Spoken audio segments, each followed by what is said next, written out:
do today. We're gonna learn and play. Okay. Sing a song and pray. That's right. God really loves us.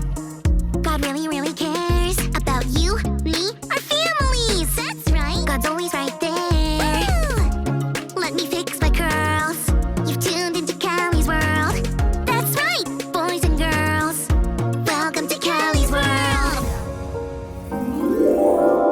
Hey, friends! The craziest thing just happened. I can't wait to tell you about it.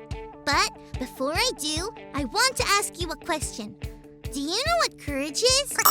It's okay if you don't. I didn't either. But I just learned about it.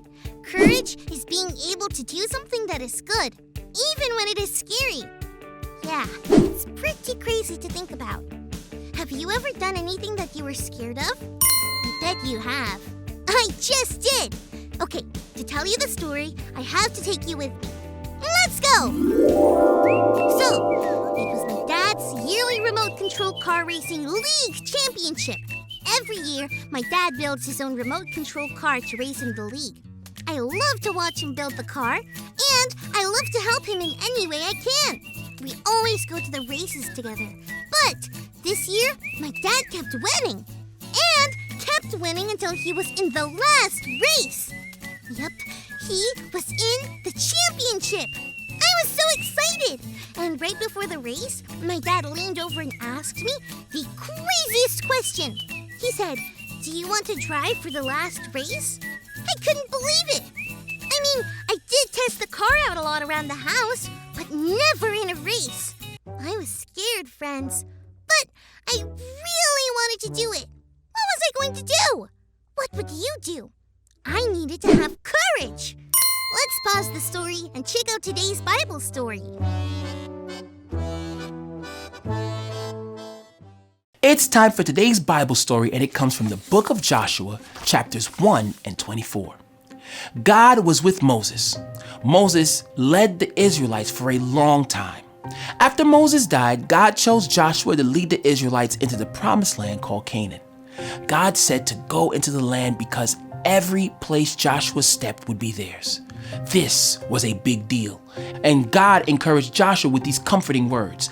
"I will be with you just like I was with Moses. I will never leave you. Be strong and courageous as you lead the people. They will take over the land just as I promised a long time ago. Be strong and courageous and listen to my words. Read the book of law every day and do what it says, and everything will go well. Do not lose hope.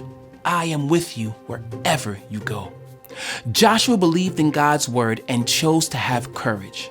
Joshua told the people to get ready because in 3 days they will go into the promised land. He got the people together and gave them the courage to fight.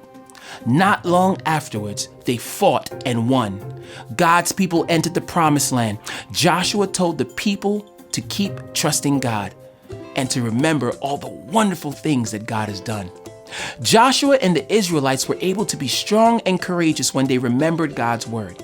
Whenever we feel afraid, we can remember that courage comes from knowing God's words.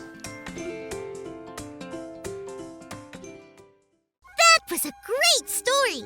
Speaking of stories, back to my story about racing my dad's remote control car. Just like Joshua remembered God's words and all the things God had done, I knew that my dad wouldn't ask me to drive if he didn't believe I could do it. He even said, "Callie, I know you can do it." So I took the controls. The race was off. I was nervous, so I got a little bit of a slow start. I thought to myself, "It's okay, Callie, at least you tried." But then, as the race went on, I started to win. I couldn't believe it. My dad really did build a fast car. The last turn, it was just me and one more car. And guess what? I went right around them and won! Remembering my dad's words and winning that race was fun. But it can be a lot harder to remember God's words and have courage like Joshua did. Have you ever had to have courage, friends? That means doing something when you were scared. Remembering God's love and God's word is the best thing you can do when you need to have courage. Courage comes from knowing God's words. Thanks for learning and growing with me, friends.